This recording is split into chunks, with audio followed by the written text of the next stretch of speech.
presentamos con la doctora Ilia Carrera.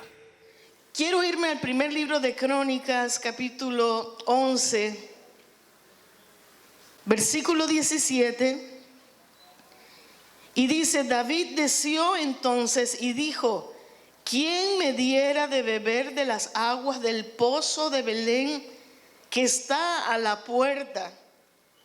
Y aquellos tres rompieron por el campamento de los filisteos y sacaron agua del pozo de Belén que está a la puerta, y la tomaron y la trajeron a David, mas él no la quiso beber, sino que la derramó para Jehová y dijo: guárdame, mi Dios, de hacer esto. ¿Había yo de beber la sangre y la vida de estos varones que con peligro de su vida la han traído acá? Dios añada bendición a su palabra. Mire, hemos estado hablando, el domingo pasado yo terminé la predicación contándoles que he estado estudiando el ejército del rey David. ¿Cómo fue ese ejército? Los hombres que lo llevaron hasta la coronación, de ser coronado como rey de Israel. No fue fácil. Fíjese, David había sido ungido de parte de Dios a su temprana edad. Ustedes saben la historia. El profeta Samuel fue con un cuerno de aceite, y cuando el papá de David le pasó a todos sus hermosos hijos por delante, ninguno de ellos era, hasta cuando llegó al punto de encontrarse a David y dijo: este es, y lo ungió. Sin embargo, estaba Saúl como rey. Pero ahora en este capítulo, en estos capítulos, Saúl ya está muerto. Yo siempre me he puesto a pensar la importancia de la paciencia. Puede ser que Dios te haya hecho promesas como se las hizo a David, como lo ungió. Usted sabe lo poderoso que es que alguien venga y te diga: he aquí te dice el Señor, tú vas a ser el próximo presidente de Panamá o de los Estados Unidos, y derrame sobre ti aceite. Eso era algo así en esa época. Lo escogió Dios, y tú sabías que es el hombre de Dios, el profeta. Pero David siguió viviendo su vida, tuvo que empezar a aprender diferentes destrezas, tuvo que empezar a hacer diferentes cosas, y siguió en su vida espiritual. Fíjese, la vida espiritual siempre tiene que acompañarnos todos los días de nuestra existencia. No importa si tú llegas a empujar una carretilla por una ciudad o a ser uno de los mayores inversores en la construcción de tu país. Todos necesitamos una vida espiritual pegada a Dios. David, y con todas sus promesas, no dijo: yo voy a ser el próximo rey, ya tengo promesas, voy a seguir adelante. No, David siguió buscando de Dios. Diga conmigo: yo seguiré buscando de mi Dios todos los días de mi vida. David aprendió diferentes cosas que tú y yo estamos aprendiendo. Estamos aprendiendo a alabar a Dios, aprendiendo a agradarle con todas las fuerzas de nuestro corazón, aprendiendo a ser medios poetas para ese que se lo merece todo, aprendiendo a no tener miedo, a confiar en Dios aunque vengan gigantes. La fe que tú tienes en el Dios que sirves te va a promover. La fe que tú tienes en el Dios que sirves te va a llevar a tu punto de victoria. Amén. Gloria a Dios. Creer en Dios. Y David, pasaron los años y David ya en palacio, porque mire que después de derrotar a un Goliat, Saúl lo invitó al palacio, hasta se casó con una de las hijas de Saúl, del rey. Pero lo echa por celos, lo echa porque la gente cantaba: Saúl mató a sus miles y David a sus 10,000. El espíritu de celo, el espíritu de envidia es cosa seria.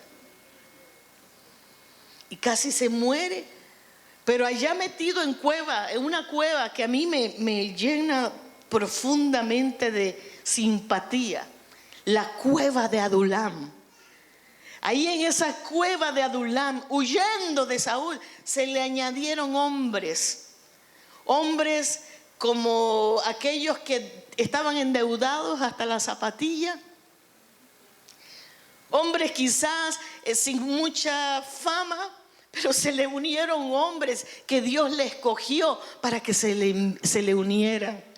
Mire, en este ejército de nuestro amado Señor Jesucristo, Dios ha sacado lo débil del mundo para avergonzar a los sabios. Dios ha escogido a hombres, a mujeres como tú y como yo. Voluntariamente hemos venido a servir al Rey de Reyes y Señor de Señores. De esa cueva de Adulam salieron los 30 valientes de David. Salió su escolta personal. Hombres que con una sola lanza podían matar a 300 u 800 filisteos. ¿Qué le parece eso? Ahí de esa cueva de Adulam, Dios fue sacando en cada uno de esos hombres, en la vida natural, lo fue transformando, y en la vida espiritual se fueron convirtiendo en guerreros. ¿Qué es lo que Dios tiene para tu vida y para mi vida? Podemos ser la gente más común de este planeta, pero cuando tenemos a Dios, todo cambia. Dios hace la diferencia. ¿Cuántos dicen amén?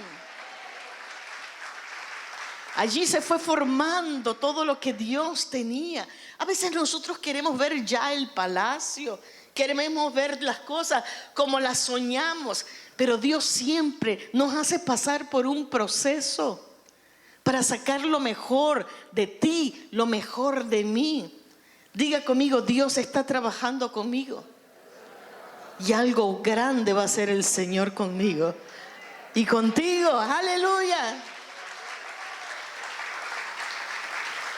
Rapidito, hermanos, de todos esos hombres, y ahora lo vamos a ver, de todos esos hombres, esos hombres que se acercaron a David, que se unieron a David, Dios sacó un ejército que le trajo la libertad a Israel. Amados, de ti y de mí, Dios va a hacer la diferencia para este país de Panamá y para el mundo. De hombres y mujeres sencillos como tú, como yo. Vamos a poder cambiar este país, esta nación, presentarla a Cristo, acercar a Panamá al Señor Jesucristo y hacer a Cristo Rey. ¿Cuántos dicen amén? Sí se puede. Y estos hombres estaban allí, lo amaban a David, lo amaban, capaces de dar su vida por David. Como nosotros tenemos que ser capaces de sacrificar nuestras vidas por nuestro amado Señor Jesucristo.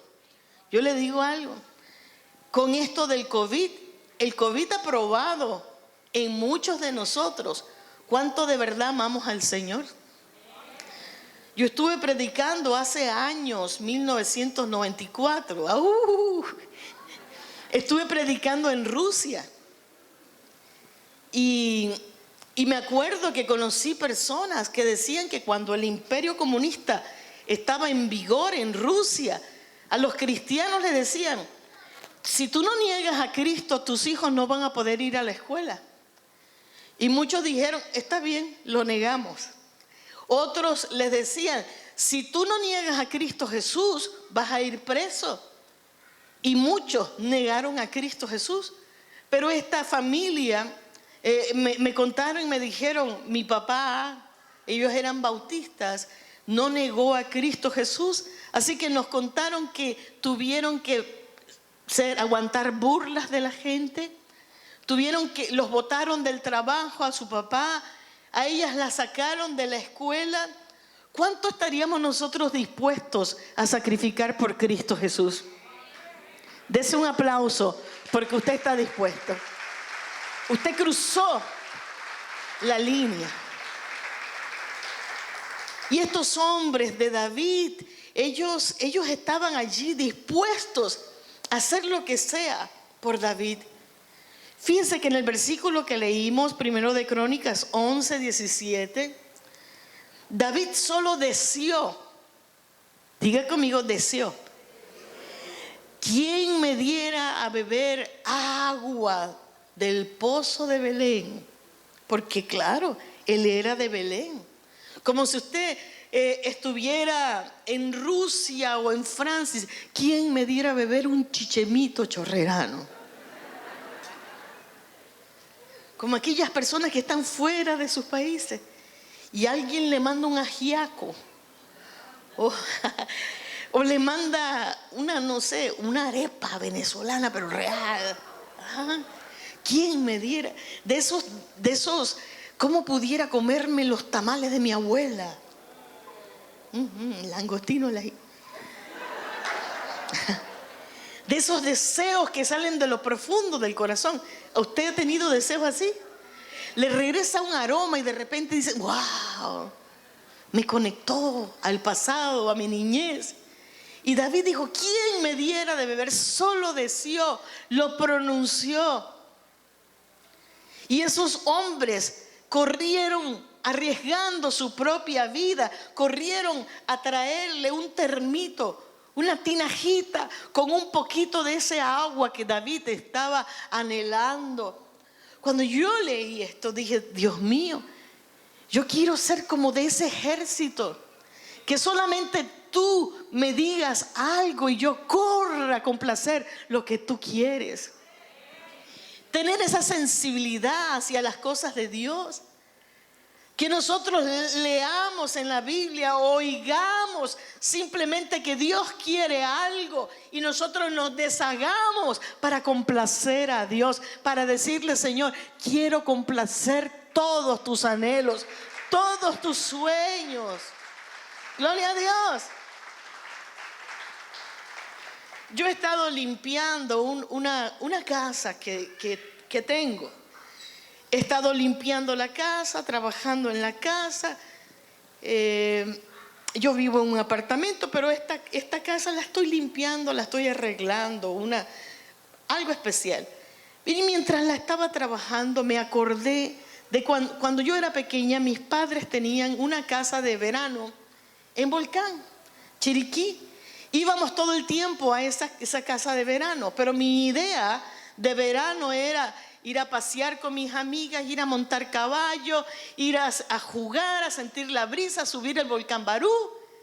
Pero la idea de mis padres, de mis tías, era agarra un machete y ponte a cortar la hierba.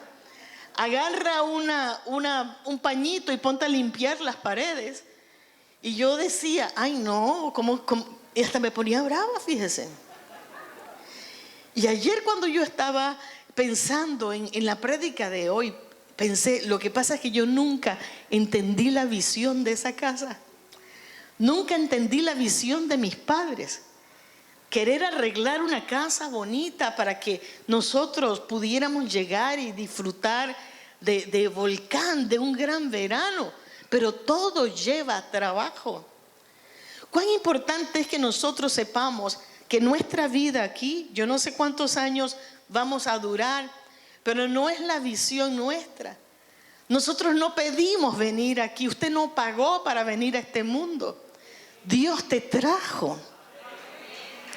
Dios te eligió en esta época, en este tiempo. Y muchas veces podemos pasar por esta vida tratando de cumplir nuestras propias visiones, cuando en realidad la visión que debe mandar es la visión de nuestro Padre Celestial. Lo agarra, la visión de Él. Entender esa visión de Dios. ¿Cuál es el corazón de Dios? Claro, Dios quiere que tú prosperes como prospera tu alma, como dice el apóstol Juan. Pero la visión de Dios es salvar lo que se ha perdido. Diga conmigo, salvar lo que se ha perdido. Yo quiero pastorear una iglesia que ame el ganar a otras personas para Cristo. Amén. Que tenga el corazón de Jesús de Nazaret. Jesús de Nazaret se acercó a los ricos, pero también se acercó a los pobres. Se acercó a mujeres casadas, pero también se acercó a mujeres como la vida de la mujer samaritana. Se acercó a hombres sanos, a hombres ciegos. Él jamás hizo acepción de personas. Y Jesús de Nazaret se la pasó trabajando, dice, haciendo la obra de Dios. Oh, si me dieran de beber de esa agua de Belén. Pero el Señor está diciendo, oh, si mis hijos ganaran a otras personas para Cristo, para mí, ¿qué diríamos nosotros? Amén, sí, queremos hacerlo. Queremos hablarle a nuestros amigos, nuestras amigas. Queremos hablarle del Señor, a los que conocemos, a los que no conocemos también. Quizás no salirle con la religión, tú eres un pecador, te vas para el infierno, sino atraerlos con el mensaje de amor, que Dios les ama, que Dios puede perdonar todo pecado, como lo ha hecho contigo, como lo ha hecho conmigo. Aprender. Ese ejército de David pasaron por una escuela de pruebas. Ellos tuvieron que aprender a negarse a sí mismos. Fíjense que el Nuevo Testamento está lleno de mensajes que también el Antiguo Testamento lo tiene. Como el escoger la mejor parte. Cuando Jesús de Nazaret le dice a Marta, porque Marta y María, las hermanas de Lázaro, Marta le decía, Señor, tú no ves a mi hermana, mira qué fresca se sienta a tus pies mientras yo estoy aquí cocinando. ¿Qué le dijo el Señor a Marta? Marta, Marta, afanada estás con los quehaceres, mas María ha escogido la mejor parte. Estos hombres que funcionaron con David, ellos tuvieron que aprender a escoger la mejor parte. En 1 de Crónicas, capítulo 12, habla del ejército de David, y yo lo toqué la semana pasada hacia el final del culto. Y hablamos que habían algunos de ellos que podían lanzar, ¿se acuerda que lo dijimos? Flechas con la mano derecha y flechas con la mano izquierda. Lo hacían con la misma capacidad. Wikipedia, el diccionario dice que las personas ambidiestras que nacen así son muy pocas. O sea que lo aprendieron las capacidades. Nosotros estamos en una escuelita, la escuelita de nuestro Padre Celestial, la escuelita de nuestro Espíritu Santo, la escuelita de nuestro amado Señor Jesucristo. Quizás naciste con el gen guerrero. Uno de estas clínicas del discipulado, ya yo hablé con una doctora especialista en genes, imagínense. Y yo quiero que ella nos hable del gen guerrero que las mujeres madres se transmiten a sus hijos. Pero yo te digo, si tú no naciste con un gen guerrero, si tú no naciste con habilidades, si tú no naciste en una cuna de oro, tú te puedes decir con el Señor, todo lo puedo. Puedo ir más allá de lo que jamás he soñado. Puedo aprender a tener destrezas para aprender a lanzar saeta con la derecha, saeta con la izquierda. Esos hombres, dice que muchos de ellos tenían estas cualidades tan tremendas. Una fuerza, un vigor. Y nosotros en esta escuelita del Señor tenemos que convertirnos, niños, jóvenes y adultos, convertirnos en guerreros espirituales. Que cuando el enemigo te tire una saeta, tú se la devuelvas y le dejes en el blanco. Que tengas una puntería espiritual sobrenatural. Fíjense que estos hombres, ellos bajaron a buscar agua a Belén y se regresaron. Y los filisteos ni siquiera se dieron cuenta. ¿Por qué? Por sus capacidades. Dios tiene que enseñarnos a ser prudentes, a ser sabios. no venimos con esos dotes. Tenemos que aprender a tener discernimiento de espíritu. No venimos con esos dotes. Y menos en Latinoamérica, que creemos que todo el mundo es bueno. Bueno, nosotros los latinoamericanos, únicos. Ven, mi amor, está el hombre con COVID, ven para darte un abracito. Que Dios nos haga sabios y prudentes. Así fue forjado el ejército de David.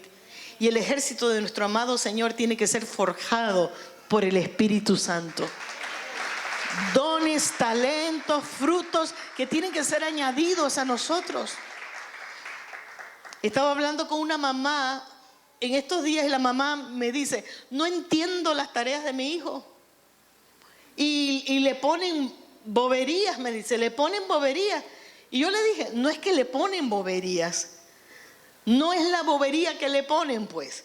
Es que le están enseñando la responsabilidad de simplemente obedecer un mandato. Hay cosas que nos pasan en la vida que simplemente estamos aprendiendo a desarrollarnos, como el venir a un culto, como el llegar temprano a un culto, como el adorar, como el diezmar, aunque a muchos no les gusta. Yo sí lo hago porque yo he hecho a Cristo mi socio. Amén. Ofrendar, darle al Señor todo lo que es de Dios. Y estos hombres de David pudieron complacer un deseo de David, ir y regresar, sin que uno viniera lastimado, herido por un filisteo, porque tuvieron la sabiduría del Señor. Que en este tiempo nosotros podamos adquirir esa sabiduría del Señor, poner a Dios en primer lugar, como Jesús le dijo a Marta, afanada está con las cosas de este mundo. Y encima de eso te digo algo, ¿puedo decirte algo más? Nosotros decimos, la gente dice que son cristianos, que somos hijos de Dios. Y Dios nos ha dado 7 días a la semana y los 7 días los trabajamos. Cuando el Señor dice, para el motor por un día, el Shabbat, el sábado, páralo, no estés trabajando, descansa, no lo hacemos. Todo eso tenemos que aprenderlo. En estos días yo estaba con la familia y estábamos hablando con la familia y de repente quedamos hablando de trabajo. Digo, prohibido hablar de trabajo. Vamos a hablar de cosas de la grandeza de Dios. Vamos a hablar de otras cosas. Porque a veces no paramos. Y el descanso también es importante para que tú puedas dar todo lo que Dios quiere que tú des.